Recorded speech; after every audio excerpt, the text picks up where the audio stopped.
రాష్ట్రంలో దేశంలో మొత్తం కూడా ఇప్పుడు భర్తలను చంపుతున్నటువంటి భార్యల సంఖ్య రోజు రోజుకు పెరుగుతూ ఉంది.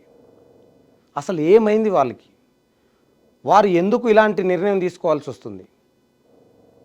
7 అడుగులు కలిసి జీవితాంతం కలిసి ఉంటామని పెళ్లిలో చేస్తున్నటువంటి అగ్ని సాక్షిగా చెప్తున్నటువంటి మాటలు కూడా ఒక్కసారిగా కూడా వివాహేతర సంబంధాలతో మధ్యలోనే తెగిపోతున్నటువంటి పరిస్థితి కనిపిస్తూ ఉంది.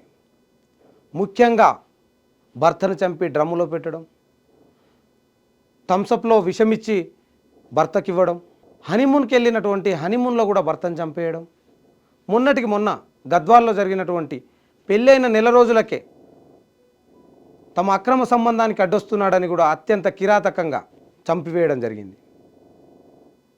అసలు ఎటువైపు వెళ్తుంది సమాజం? అసలు ఏం జరుగుతూ ఉంది? మహిళల లోపట ఇంతట అసలు చంపేంతవరకు తీసుకురావాల్సిన అవసరం ఏంటి?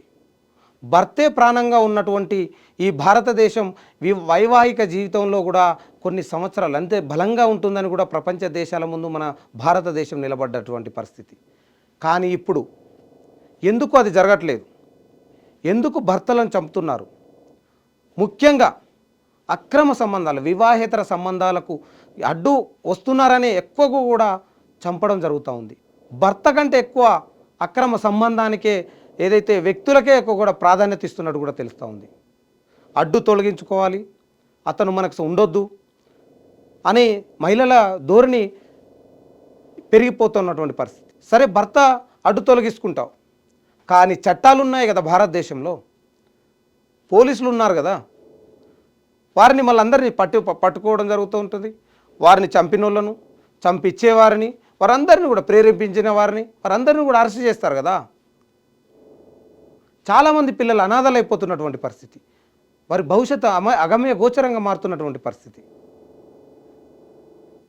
ముఖ్యంగా డబ్బు కోసం, ఆస్తి కోసం, భర్తలో ఉన్నటువంటి ఆస్తి తమకే రావాలి, తమే పెత్తనం సాధించాలి అన్న ధోరణి కూడా ఎక్కువ పెరిగిపోతూ ఉంది.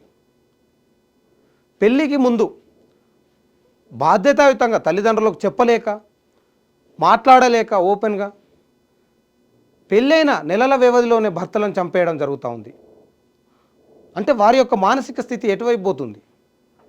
అంటే భారతదేశంతో పాటు ఆ చట్టాలన్నీ కూడా, అంటే ఎక్కడ కూడా భర్తను చంపిన వారు కూడా ఏం తిరగట్లేదు, అందరూ కూడా ఊచలు లెక్క పెడుతున్నారు. కాబట్టి ఈ యొక్క సమాజం పట్ల అంటే మార్పు, అంటే ఒక మహిళల యొక్క వారి యొక్క అంటే వారి యొక్క మానసిక స్థితి కూడా ఎలా ఉంటుంది అన్న దానిపై కూడా, అంటే వారి కౌన్సిలింగ్ చేయాల్సిన పరిస్థితులు ఏర్పడుతున్నటువంటి పరిస్థితి. చాలా చోట్ల ఇలాంటి ఘటనలు జరుగుతూ ఉంటే ఒక్కసారిగా కూడా, అంటే పిల్లలు చాలామంది అనాథలు అయిపోవడం జరుగుతూ ఉంది. దానికి సంబంధించి తల్లిదండ్రులకు నా కొడుకుంటే అయ్యో వారు చేస్తాడు, లేకపోతే వాళ్ళందరినీ కూడా మాకు బతుకునిస్తాడని వాళ్ళ తల్లిదండ్రుల ఆశలన్నీ కూడా అడివి ఆశలు అయిపోతున్నటువంటి పరిస్థితి. ఎందుకంటే ఎదిగిన కొడుకులు ఇలా భార్యల చేతిలో హతమవ్వడం ఇప్పుడు అంతా కూడా చర్చనీయాంశమైన పరిస్థితి. దాదాపు ఈ యొక్క భర్తల చంపిన విషయంలో మాత్రం దాదాపు 70% అక్రమ సంబంధాలతోనే చంపుతారని కూడా ఒక సర్వేలో చెప్పడం జరిగింది.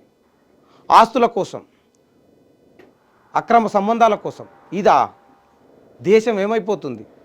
ఇప్పుడు పెళ్లి చేసుకోవాలంటే భయాలకు గురవుతున్నటువంటి పరిస్థితి.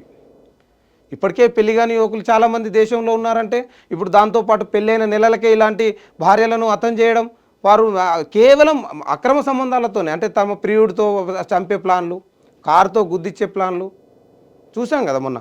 ఇవన్నీ కూడా అంటే అసలు మహిళలు ఏ విధంగా ఆలోచిస్తున్నారు?